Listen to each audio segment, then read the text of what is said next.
भगवान बुद्ध के अनुसार किसी का भी मन कैसे पढ़ सकते हैं? भगवान गौतम बुद्ध ने मन को समझने और उसे पढ़ने के गहरे सिद्धांत बताए हैं। उनके अनुसार मन पढ़ना कोई जादू या अलौकिक शक्ति नहीं है, बल्कि यह एक गहरी समझ, अवलोकन और ध्यान के अभ्यास से संभव होता है।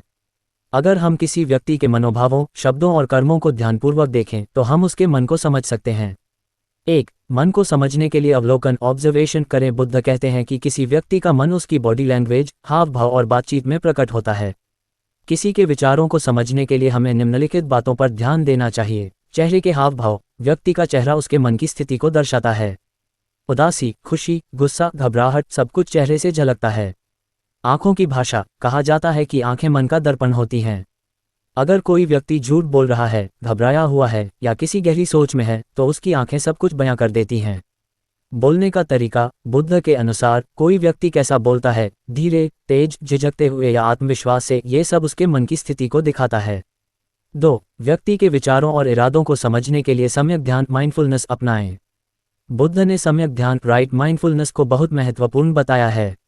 अगर आप पूरी तरह से जागरूक होकर किसी व्यक्ति के व्यवहार को देखते हैं तो आप समझ सकते हैं कि उसके मन में क्या चल रहा है। जब हम मन शांत और स्थिर रखते हैं तो हमें दूसरों के मनोभावों को गहराई से समझने की शक्ति मिलती है। ध्यान और अवलोकन से हमें दूसरों की भावनाओं को महसूस करने की क्षमता विकसित होती है।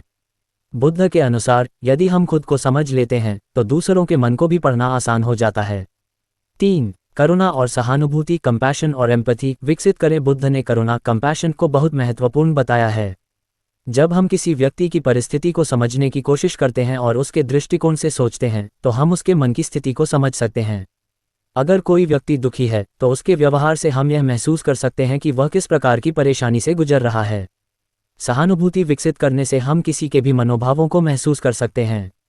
4. धैर्य और मौन का अभ्यास करें।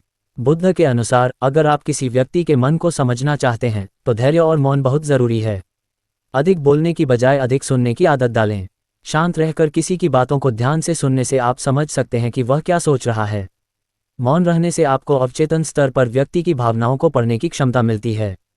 5. मन को नियंत्रित करने और दूसरों के मन को समझने के लिए ध्यान मेडिटेशन करें। बुद्ध के अनुसार ध्यान मेडिटेशन सबसे शक्तिशाली साधन है जिससे हम न केवल अपने मन को बल्कि दूसरों के मन को भी समझ सकते हैं।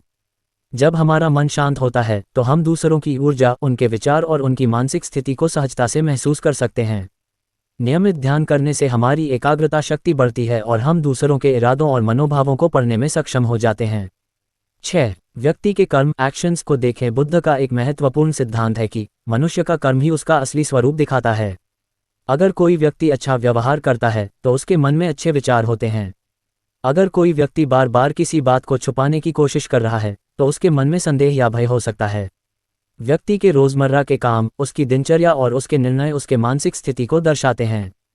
7. लोगों के प्रति निष्पक्ष रहें नॉन जजमेंटल अवेयरनेस। अगर आप किसी का मन पढ़ना चाहते हैं तो आपको बिना किसी पूर्वाग्रह के व्यक्ति को समझने की कोशिश करनी चाहिए। अगर हम पहले से किसी के बारे में धारणाएं बना लेते हैं तो हम सही तरीके से उसके विचारों को समझ नहीं पाएंगे। हमें निष्पक्ष होकर बिना किसी निर्णय के व्यक्ति को देखना और समझना चाहिए। निष्कर्ष। भगवान बुद्ध ने बताया कि किसी का भी मन पढ़ने के लिए ध्यान, अवलोकन, करुणा और मौन की आवश्यकता होती है। यह कोई जादू नहीं बल्कि एक मानसिक और आध्यात्मिक प्रक्रिया है।